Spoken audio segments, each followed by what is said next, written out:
Star Wars. It's a big thing. A huge Death Star-sized franchise which has permeated all manner of mediums in the public sphere. From lunchboxes to branded oranges.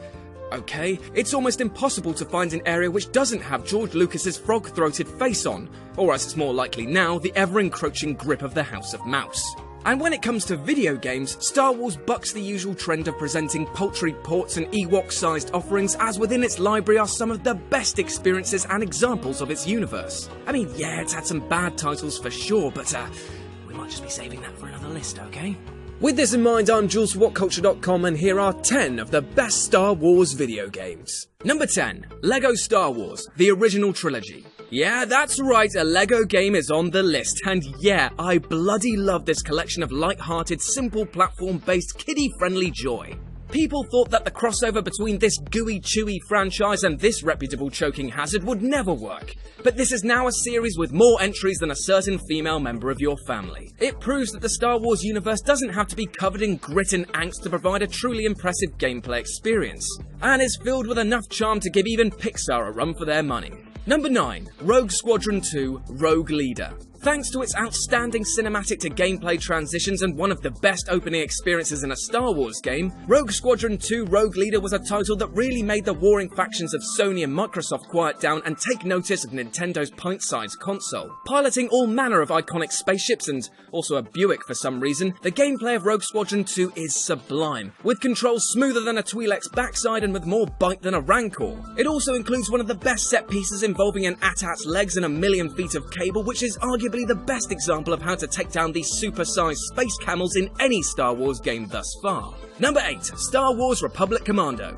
Putting you in the little war booties of Delta Squad, Republic Commando sees you take this collective of colour-coordinated clones on covert missions which happen in the background of the second Star Wars prequel. The most prominent feature of this game is that the player is not simply a one-clone army, and instead has to rely on tactical use of the rest of the squad to succeed. If you barrel towards a spider droid alone, you're gonna get put down like a Wookiee with rabies. Instead, you'll need to assign your squad to key strategic points in order to exploit enemy weaknesses.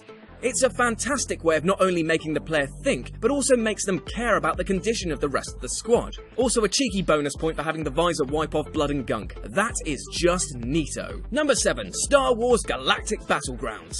At first glance, you'd be forgiven for thinking that this was an Age of Empires clone, and you'd be right to think that seeing as it comes from the same developer. However, this game is packed with little tweaks and features which really make this title feel distinctly different to its lineage, allowing you to play as all your favourite factions like the Republic, the Rebel Alliance, Wookiees and Gungans. Great. You're tasked with base building and management alongside exploration and tactical combat.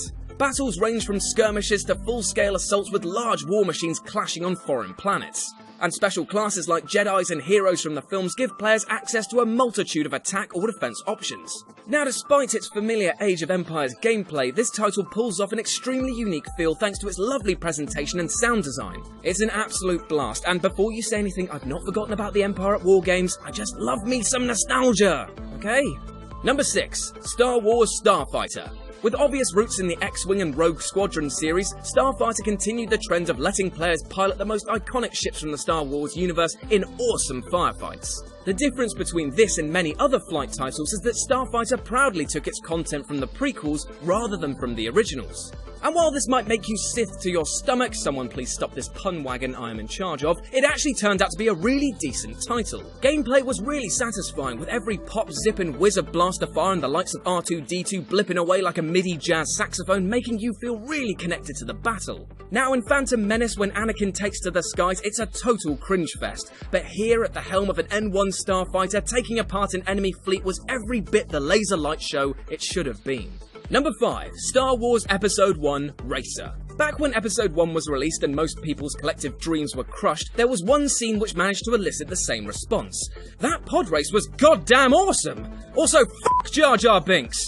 LucasArts too seemingly cottoned onto this idea, replicating the slick Wipeout-style race format which saw you strapping ridiculous-sized engines to sleds and then having a crack at each other. This game nails the sense of speed almost mandated by this type of race, and thankfully the controls held up just as well. It's just a real shame that we don't have more pod racing games, as this one absolutely crushed it, and don't you dare bring up Super Bombard Racing, I will deny its existence until the day I die!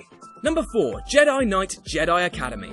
Jedi Academy does not mess around when it comes to lightsaber combat. From the off, you're given the chance to cut down anything in your path like it was a class full of younglings. Flipping about while taking on an evil Sith jobber was an absolute joy, and using all manner of force powers and even blasters like a dirty smuggler allows for huge variance in how to approach combat. This idea of control continues into the player customization, as you're given a great deal of choice over how your Jedi is going to shape up. You can level force powers and weapon skills without having to fully commit to one side, meaning that you could be a light side affiliated Jedi who uses dark side powers, giving the impression of a grey area styled warrior. It's this customization, coupled with the impressive scale, depth and engaging story that really gave players a sense that they were making an impact on the Star Wars universe. Number 3. Star Wars Battlefront 2.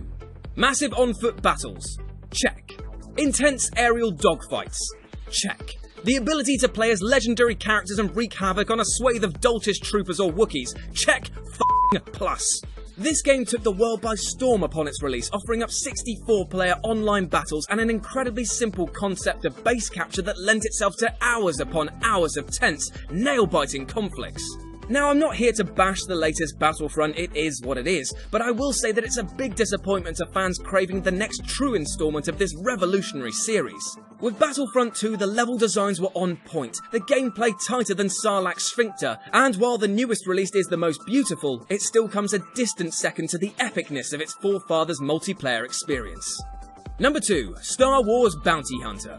Very few games in the Star Wars library manage to nail the feel of a character like Star Wars Bounty Hunter does. Taking control of Jango Fett and his missile-firing rocket pack was an absolute joy, and tracking down bounties across the galaxy offered up an exciting and challenging style of gameplay. And if I'm quite honest, whipcording a target before blasting out of a room with a wrist-mounted flamethrower truly sold the idea that you were the baddest man in the furthest away galaxy from a long time ago. Number 1. Star Wars Knights of the Old Republic. Oh, what a shock. BioWare's first magnum opus and the title that helped establish them as true kings of the Western RPG design is at number 1. It's a bloody great game! One of the best fits for the Star Wars mythos is RPG gaming in general, and letting you create your own character from scratch before throwing you into the deep end of the universe is still one of the best ways to experience Lucas's rich fiction, regardless of any medium. This game is as strong as Mandalorian armor, and contains a story which is on a whole Kessel Run above the prequel movies in terms of quality. It also gave birth to one of my favourite gaming companions in the form of HK-47, and you know what, let's just come out and say it, that mid-game plot twist was crotch-tightening